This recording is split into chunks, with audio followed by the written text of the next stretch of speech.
Okay, now we're in the engine bay. That's the relay right there. This is where I chose to mount it.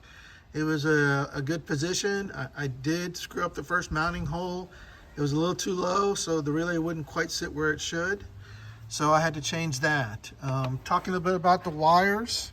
So you've got your yellow and your blue wire that feed into the two wires, the yellow and the red wire, for the different colors for the Raptor lights.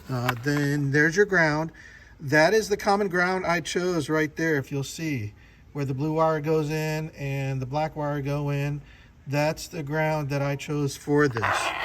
So coming off the relay, you have your red wire here, which goes into this fuse box, and I'll show you what fuse I tapped into. You'll have to first disconnect your negative, then unscrew this screw so you can get the wire through this area here, which detaches from the rest of the box.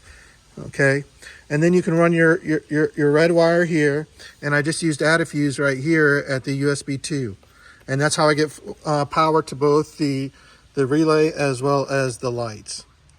Now, as far as getting the white wire off the relay, which goes into the cabin, there is a grommet back here, and it's really hard to see. I'll try to get some video of it. It goes in that little area. There it is right there. You can see it right there. I used a sharpened, I used a file, and I sharpened a coat hanger to be able to poke a hole through that. Okay? And that's how I was able to feed the wire. Now coming around into the inside, that grommet is actually back buried there. It's easier to get to if you come down here and look up and through there. Once you poke your coat hanger through, you'll be able to feel the coat hanger. Okay? So, as far as wiring goes, I had one free opening, and that was right here. All these others were full. As far as wiring goes, it's really simple.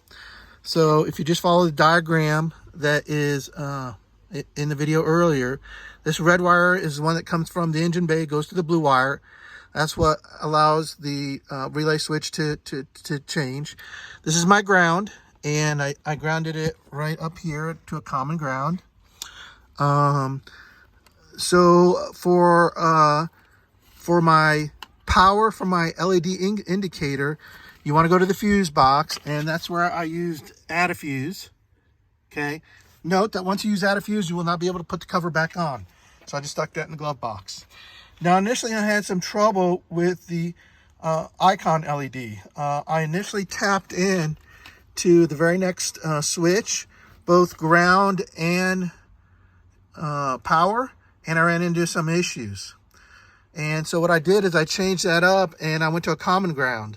So you'll see my black here, it has two grounds on it, because I'm using that for both the working indicator and the icon LED. And then I tapped into the power here on the switch next to it to allow for it to be switchable when the lights come on.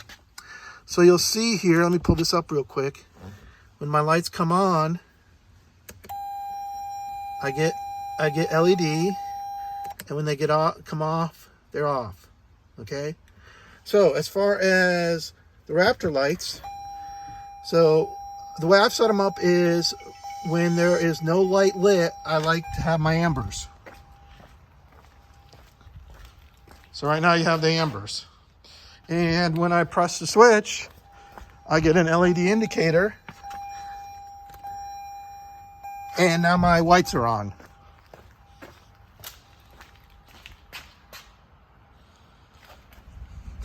So that's pretty much how you do it.